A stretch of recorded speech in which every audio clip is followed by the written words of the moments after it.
Peace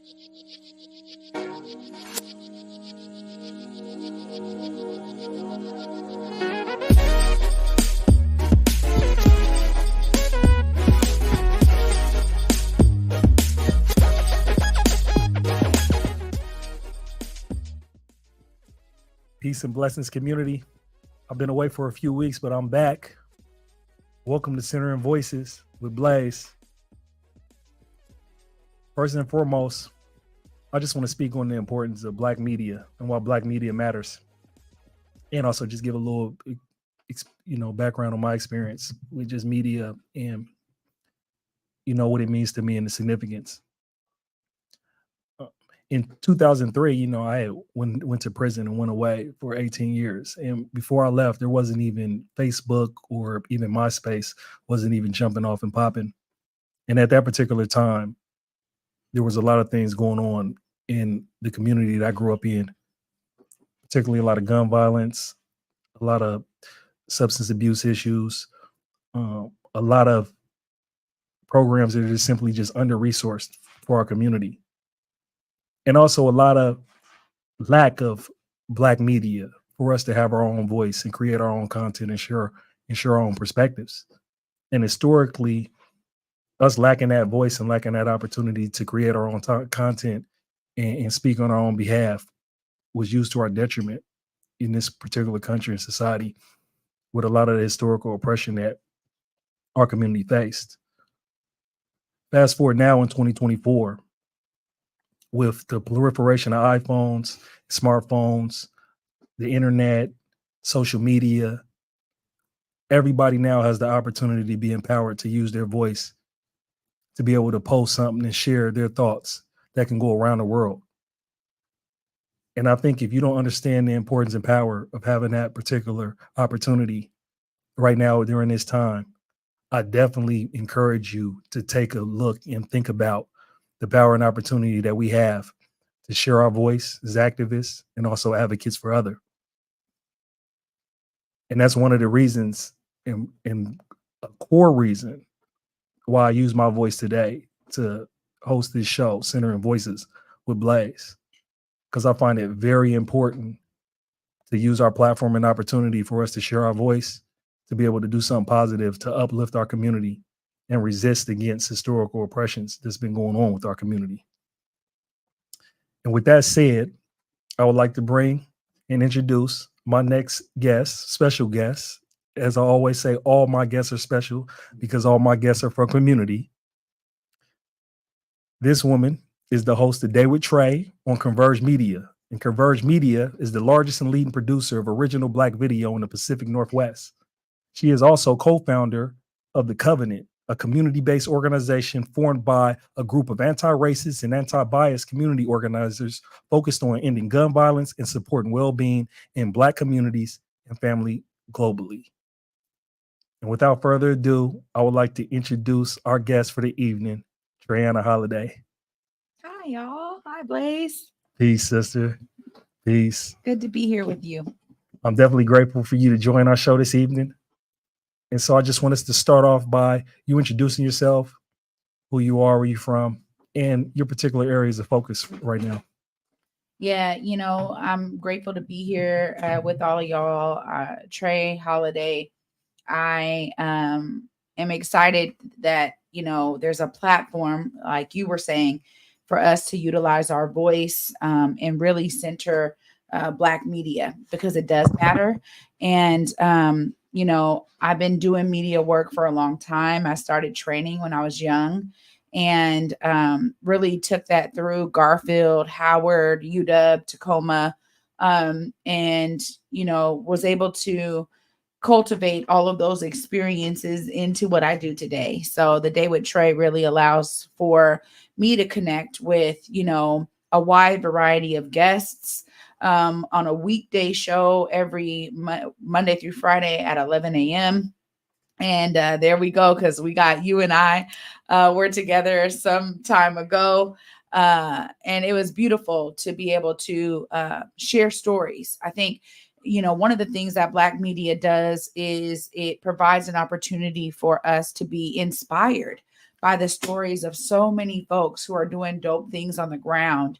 And, oftentimes major media outlets can't cover those stories. And so when I started in media at King 5, I saw a lot of human interest stories, not move forward because of the capacity of major media stations. So to see us being able to utilize technology the ways that we do now, for us to be able to center voices of the global majority is key.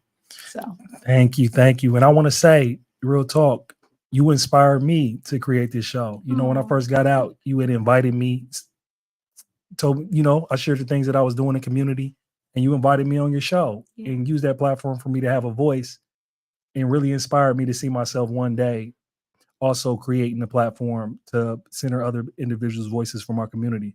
So I really thank you for, providing me that opportunity on the front end for me to see myself, in this particular space, doing the work and contributing to amplifying our voices in community.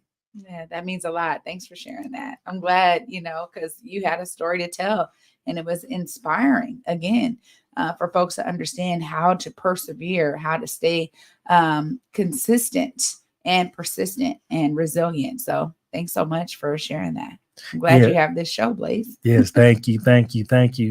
And that's what I want to get your perspective on, importantly as well, is when I went to Converge Media and did the interview with you, one thing that stuck out to me was the banner across the studio with Black Lives Matter.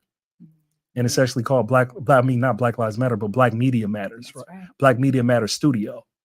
And so I'm interested to know, and for you to share your perspective and your experience as far as how you got into your interest in doing media, and then how you recognize the need and the importance to center Black media and what Black Media Matters means to you.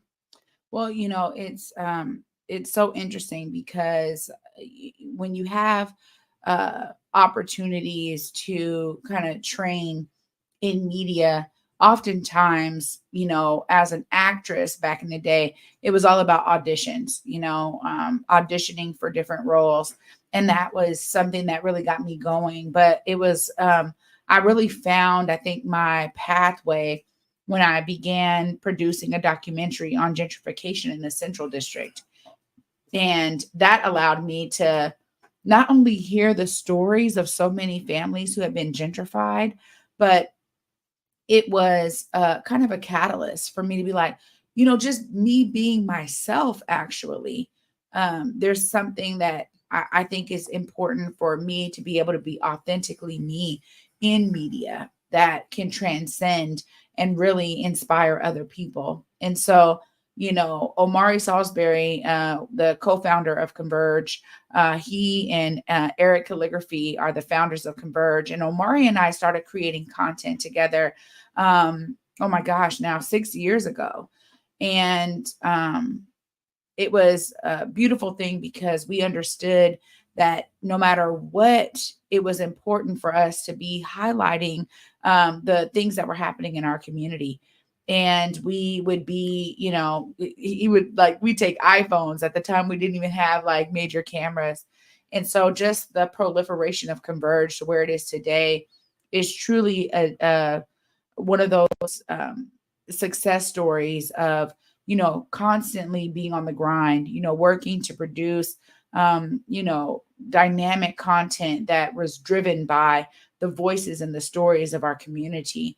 And again, these are stories that wouldn't have been picked up by, major media outlets. And I think that's important because when you understand the difference between some of the major media, figures out here and the way that we do community stories is important. But what I found really interesting was over time, we realized that the stories we were telling, now they were trying to figure out how to tell those stories in major media outlets, right? So Converge will break a story, and then the next thing you know, you see it on King 5, you see it on Como. So they started taking some of their, ideas from the work that we were doing. And really, I think they understood that there was, parts of community that they weren't hitting by not amplifying these stories and sharing what's going on. So it's been a terrific journey. And in the Black Media Matters studio is a space where,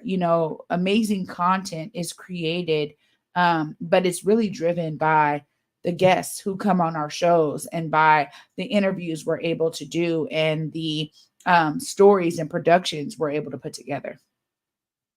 Yeah, most definitely. And so when I went to the studio, a couple of things stuck out to me. I would love for you to share the stories about it.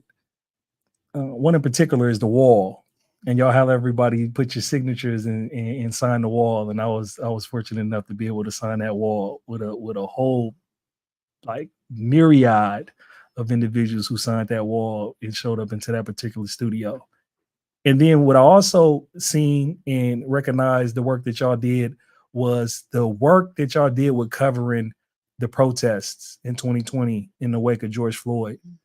And then, if I'm not mistaken, you guys won an Emmy, I think, for that particular coverage. Am I correct? Well, we actually won an Emmy for our overall body of work, which is just, again, it's a testament to all of the folks at Converge who are pouring into the efforts to amplify stories, to, again, share the joy, Black joy, right? We talk about Black joy mattering, and sharing that joy is infectious. But yeah, you're right. I mean, our now is like an iconic signature wall, and it's beautiful to see all of the folks who have come in, who have participated in our shows, and to see, to understand like the growth of that wall over the last couple of years has been quite phenomenal. So that's a huge part of it. And when we think about the protest movement, I mean, it was important to be on the ground, and that's what Converge was doing with live coverage on the ground, live streaming. That was a part of it, right? And it was like, this is the story that's happening right here in our backyard. We have to tell it. Yeah, most definitely. And one thing I also noticed too is that the coverage was covered with an iPhone, and particularly that red iPhone. And can you share some insight on that iPhone and where that iPhone's at right now? Yeah, I mean, the story is quite phenomenal because now that iPhone is a part of MOHI, Museum of History and Industry. And, they now have that phone, and it is now a museum item, because they also recognized the work and the strides that Converge was making during that time to share the truth about what was happening on the ground. Because honestly, there was a lot of a wide variety of narratives that were being covered in ways that did not reflect what a lot of folks were experiencing by being there on the ground. And so, that phone is now, historic museum item. Yeah, most definitely. I found that amazing because when I was on the inside, I think it was around 2014 when Michael Brown was murdered by the Ferguson police. I realized the proliferation and at that the turning point with the smartphones and with social media. And like that's when right there at that particular time was when live streaming became mainstream and was accessible through those smartphone devices.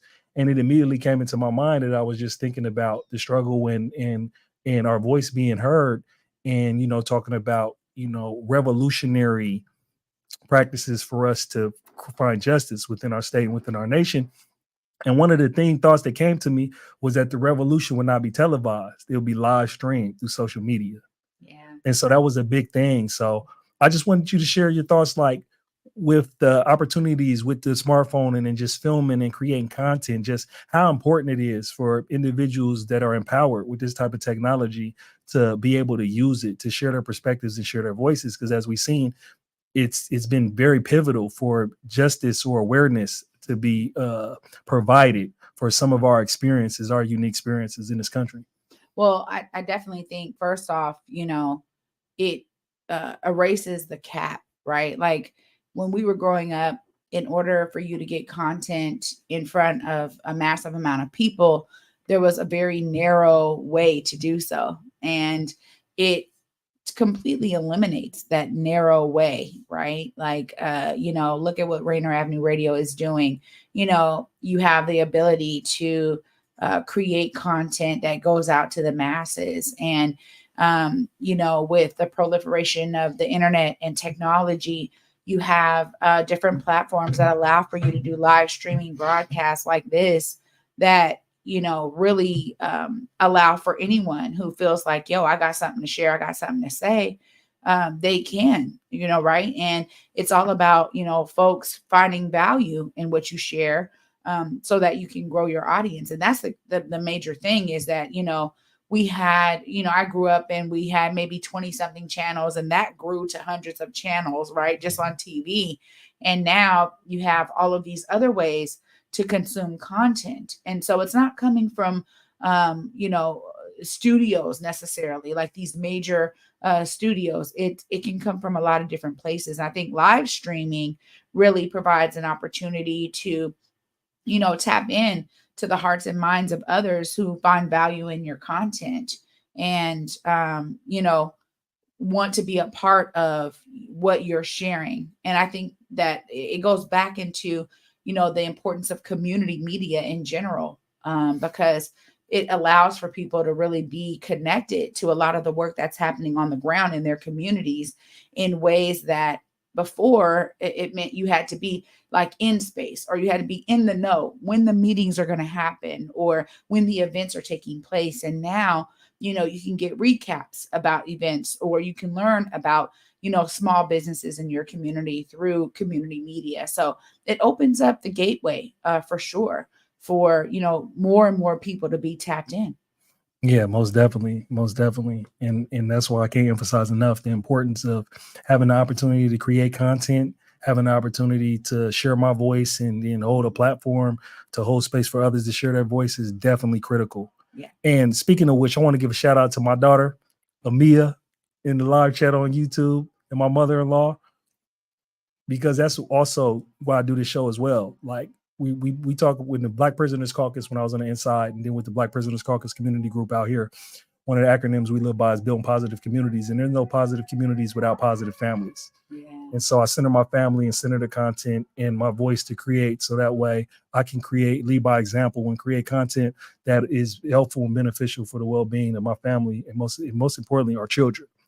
Right. And so that's a lot of the reasons why I do the work that I do, and why the platform is formatted and structured how it is, so that our babies can get this information and also see themselves using their voice with these platforms, with social media. I love that. I love that. And so, so now I want to segue into the Covenant, and the work that you do there is being co-founder of the Covenant, and the Covenant can be found on thecovenant.org. The-Covenant. Yeah, the-covenant.org. And so, please just share a little insight about what the Covenant is about. So it's, really interesting when you have a group of community folks who care. There's a lot that can be done just because you care, just because you're experiencing something in your community and you want to make a change. And so we kind of started drafting Covenant principles years ago. And then, a lot of our efforts to educate community with a lot of sit-ins and teach-ins and events that we were doing in 2020 meant that some of the Covenant work kind of took a back seat. And then we picked it up again after we lost a community pillar in Devon Pickett. And, Elijah L. Lewis, one of the community pillars of, our generation, he was like, hey, let's come together again and let's dive into what we can do. And so the Covenant kind of resurfaced with a group of we're just a group of volunteers, right? We're not a nonprofit organization. We're just a group of volunteers who care about the well-being of our communities. And we realized that there's a lot of principles that we're no longer seeing and experiencing in our communities. And they have because of the lack of those principles not being there, we have the propensity to see more and more kind of gun violence and more just, things that are plaguing our community in a negative way. And so we developed as a collective, we developed 17 principles that are really we statements that give us a foundation for what it means to actually be in community. And so you can check those principles out on the website, the-covenant.org. You can also sign up to be an ambassador of the covenant. And what that means is that, if those 17 principles are resonating with you, you can sign up to say, I'm going to live these principles and I'm going to help spread them where I am, in my workplace and other community groups that I participate in. And soon we'll be having opportunities for ambassadors to tap into some actual events. We're looking forward to hosting some resource tables just out in community that are not necessarily connected to events, which is really one of the things that Elijah L. Lewis was doing. You can see him there. That's our brother. On the covenant. But those 17 principles are also a foundation for how we move in community. And they serve as a launching pad for us to have something that not only gathers us together, but allows for us to elevate our collective consciousness as a unit, as a collective, to say, this is what it means to be in community, man. And, look, if you want to be out here, doing things that are outside of these principles, if you want to live in a way that is harming our community, then we have to start being very specific about, you be not really being in community, because you can't be there and be harming folks.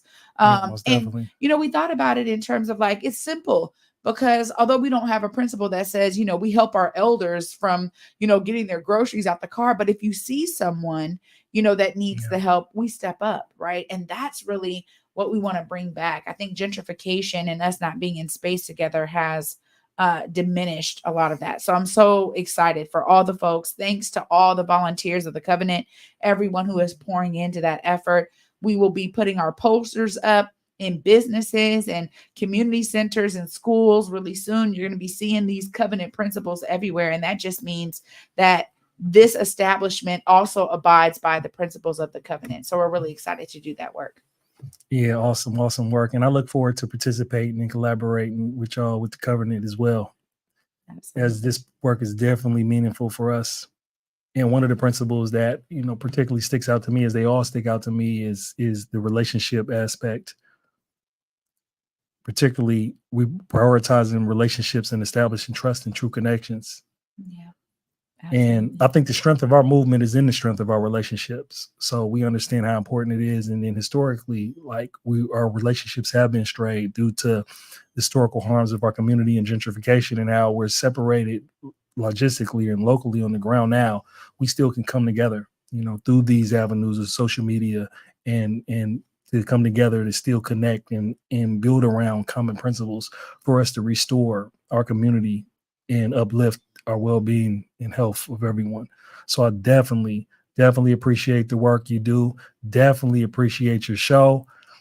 Please just give me some quick upcoming events that you got going on regarding Converge, regarding the covenant, or anything else that you feel that's important for our viewers and community to be aware of. Absolutely. Well, I'm really excited. We're about to embark on that spring and time, or we're already in spring and we're about to embark on summer. The Summer of Soul series through Africatown Community Land Trust is an amazing series of events that I've been able to participate in for years now. And, it breaks, I guess it's starting May 27th with Black Wall Street. This is a great opportunity to come learn about some of the history of Black Wall Street and what we're doing now to recreate that same structure, essentially by pouring into our Black businesses, circulating our Black dollars, and, uplifting the great products and services that our businesses are offering. So, check out Summer of Soul series, .com, or you can also go to Africatown SEA on IG and find this Summer of Soul series. Of course, next month we got Juneteenth, doing it again at Jimi Hendrix Park, as we've been doing for the last few years. I'm really excited to have folks come out once again, tap into that Summer of Soul series, because it's always a great time. Yes, most definitely. And what about your show? What's any upcoming show? Tell us about your show real quick. What days we can find it, where we can find it at, and then also where individuals can sign up to be a part of the show as well. Absolutely. So the Day with Trae is on every weekday at 11 a.m. You can go to whereweconverge.com and you can find all of the details there for the Day with Trae. You'll see blog posts on our guests. So it's not just the interviews with me and the show. The crew and the production team and the content team really work hard to pull out different amazing interviews and spotlights of so many folks who are on that show. So go to whereweconverge.com for all things The Day with Trae. And if you do know about, someone in your community, someone who is being impactful, making a difference in your world, we look forward to elevating them. You can email The Day with Trae at whereweconverge.com, and our production team will follow up to try to get, folks that are impacting your community and your lives in a positive way on the show so we can help amplify and elevate them. Thank you. Thank you once again for being just a very guest come through and really rotate with me. I really do appreciate it. I appreciate all the viewers who are watching this live. I appreciate all the viewers who find this on YouTube and other social media platforms. Again, please check out TraeAnna Holiday on Converge Media for Day with Trae. Please check out the website, thecovenant.org, and check out those principles on how we uplift community. Please follow TraeAnna on IG and other social media platforms. And then also you can find me on Rainier Avenue Radio, Center and Voices with Blaze, and on social media on IG and other social media accounts at Center and Voices.